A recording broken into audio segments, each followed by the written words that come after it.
ਅੱਜ ਦੀਆਂ ਖਬਰਾਂ ਵੱਲ ਚੱਲੀਏ ਤੇ ਯੂਐਸ ਨੇ ਇੱਕ ਵਾਰੀ ਫੇਰ ਯੈਮਨ ਦੇ ਵਿੱਚ ਜਿਹੜੇ ਹੂਥੀਜ਼ ਹੈਗੇ ਆ ਉਹਨਾਂ ਨੂੰ ਅਟੈਕ ਕੀਤਾ ਜਿਹਦੇ ਨਾਲ ਪਤਾ ਚੱਲਿਆ ਵੀ 74 ਲੋਕਾਂ ਦੀ ਮੌਤ ਹੋਈ ਆ। ਇਹ ਵਨ ਆਫ ਦਾ ਡੈਡਲੀਐਸਟ ਅਟੈਕ ਸੀਗਾ ਟਰੰਪ ਐਡਮਿਨਿਸਟ੍ਰੇਸ਼ਨ ਵੱਲੋਂ।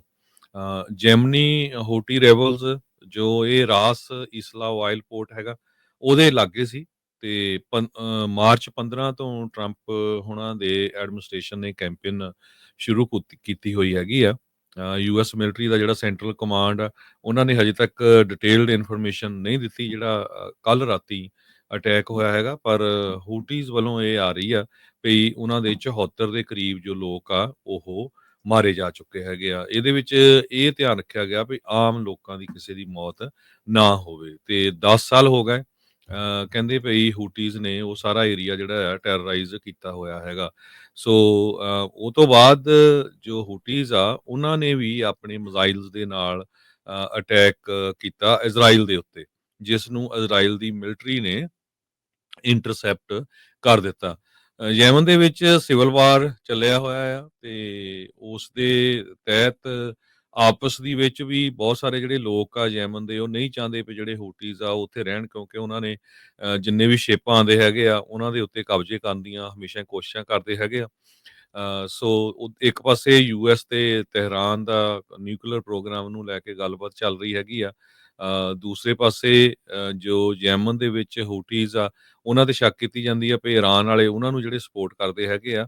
ਪਰ ਅੱਜ ਅਮਰੀਕਾ ਵੱਲੋਂ ਬਹੁਤ ਹੀ ਖਤਰਨਾਕ ਜਿਹੜਾ ਅਟੈਕ ਆ ਉਹ ਹੂਟੀਜ਼ ਦੇ ਉੱਤੇ ਕੀਤਾ ਗਿਆ, ਜਿਹਦੇ ਨਾਲ ਉਹਨਾਂ ਦੇ ਕਾਫੀ ਵੱਡੀ ਗਿਣਤੀ ਦੇ ਵਿੱਚ ਲੋਕ ਆ ਉਹ ਮਾਰੇ ਗਏ ਹੈਗੇ ਆ।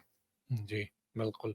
ਅਗਲੀ ਜਿਹੜੀ ਹਰਜੋਤ ਸਿੰਘ ਜੀ ਖਬਰ ਦੇ ਉੱਤੇ ਨਜ਼ਰ ਮਾਰਦੇ ਜਾਈਏ, ਫਲੋਰੀਡਾ ਸਟੇਟ ਯੂਨੀਵਰਸਿਟੀ ਦੇ ਵਿੱਚ ਟੈਲਾਹੈਸੀ 'ਚ ਜਿਹੜੀ ਗੋਲੀਕਾਂਡ ਵਾਪਰਿਆ, ਉਸ ਦੇ ਵਿੱਚ ਇਹ ਪਤਾ ਲੱਗਾ ਵੀ ਗੋਲੀ ਮਾਰਨ ਵਾਲਾ ਜਿਹੜਾ ਕਥਿਤ ਅਪਰਾਧੀ ਆ, ਉਹ ਇੱਕ ਡਿਪਟੀ ਦਾ ਮੁੰਡਾ ਦੱਸਿਆ ਗਿਆ ਹੈਗਾ ਆ। ਇਹ ਕਹਿੰਦੇ ਵੀ 2 ਜਾਣਿਆਂ ਦੀ ਹੁਣ ਤੱਕ ਇਸ ਵਿੱਚ ਮੌਤ ਹੋ ਚੁੱਕੀ ਆ ਤੇ ਅਜੇ ਵੀ ਅੱਧਾ ਦਰਜਨ ਲੋਕ ਉਹ ਹਸਪਤਾਲ ਦੇ ਵਿੱਚ ਦਾਖਲ ਦੱਸੇ ਜਾਂਦੇ ਨੇ। ਕੁਛ ਕੁ ਜਿਹੜੇ ਆ ਉਹ ਕਹਿੰਦੇ ਵੀ ਫੇਅਰਲੀ ਗੁੱਡ ਕੰਡੀਸ਼ਨ ਦੇ ਵਿੱਚ ਆ ਤੇ ਇੱਕ ਜਣਾ ਜਿਹੜਾ ਫੇਅਰ ਕੰਡੀਸ਼ਨ 'ਚ ਆ। ਇਸ ਤੋਂ ਬਾਅਦ ਦੇ ਵਿੱਚ ਕਹਿੰਦੇ ਵੀ ਉਹਨਾਂ ਨੂੰ ਇਲਾਜ ਤੋਂ ਬਾਅਦ 'ਚ ਘਰੇ ਜਾਣ ਦਿੱਤਾ ਜਾਵੇਗਾ। ਪੁਲਿਸ ਅਧਿਕਾਰੀਆਂ ਨੇ ਆਇਡੈਂਟੀਫਾਈ ਕੀਤਾ ਸਸਪੈਕਟ ਨੂੰ ਫੀਨਿਕਸ ਇਕਨਰ ਦੇ ਨਾਮ ਦੇ ਨਾਲ। ਇਹ ਕਹਿੰਦੇ ਵੀ ਇੱਕ ਵੈਟਰਨ ਲਿਓਨ ਕਾਉਂਟੀ ਦਾ ਜਿਹੜਾ ਡਿਪਟੀ ਸ਼ੈਰਿਫ ਸੀ ਉਸ ਦਾ ਮੁੰਡਾ ਮੰਨਿਆ ਜਾਂਦਾ ਹੈ ਤੇ ਇਹ ਵੀ ਮੰਨਿਆ ਜਾਂਦਾ ਵੀ ਇਸੇ ਹੀ ਯੂਨੀਵਰਸਿਟੀ ਦਾ ਸਟੂਡੈਂਟ ਹੋਵੇ।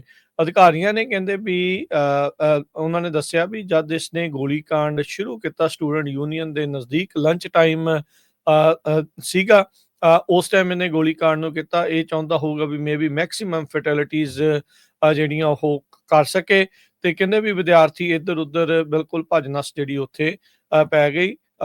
ਵਿਦਿਆਰਥੀਆਂ ਨੇ ਉੱਥੇ ਕੈਂਪਸ ਦੇ ਵਿੱਚ ਜਿੰਨੇ ਵੀ ਲੋਕ ਆ ਉਹਨਾਂ ਨੇ ਆਪਣੇ ਆਪ ਨੂੰ ਕਮਰਿਆਂ ਦੇ ਵਿੱਚ ਬੈਰੀਕੇਡ ਕਰ ਲਿਆ, ਬੰਦ ਜਿਹੜਾ ਉਹ ਕਰ ਲਿਆ ਹੈਗਾ ਆ। ਸੋ ਕੈਂਪਸ ਪੁਲਿਸ ਕਹਿੰਦੇ ਵੀ ਉਹਨਾਂ ਨੇ ਰਿਸਪੌਂਡ ਕੀਤਾ, ਸੀਨ ਦੇ ਉੱਤੇ ਪਹੁੰਚੇ ਤੇ ਉਹਨਾਂ ਨੇ ਇਕਨਰ ਨੂੰ ਜਿਹੜਾ ਉਹ ਸ਼ਾਟ ਕਰ ਦਿੱਤਾ, ਉਸ ਦੇ ਉੱਤੇ ਗੋਲੀ ਜਿਹੜੀ ਉਹ ਚਲਾਈ ਤੇ ਬਾਅਦ ਦੇ ਵਿੱਚ ਉਸਨੂੰ ਕਸਟਡੀ ਦੇ ਵਿੱਚ ਲੈ ਗਿਆ ਤੇ ਜਿਸ ਤੋਂ ਬਾਅਦ 'ਚ ਇਸਨੂੰ ਟ੍ਰੀਟਮੈਂਟ ਦੇ ਲਈ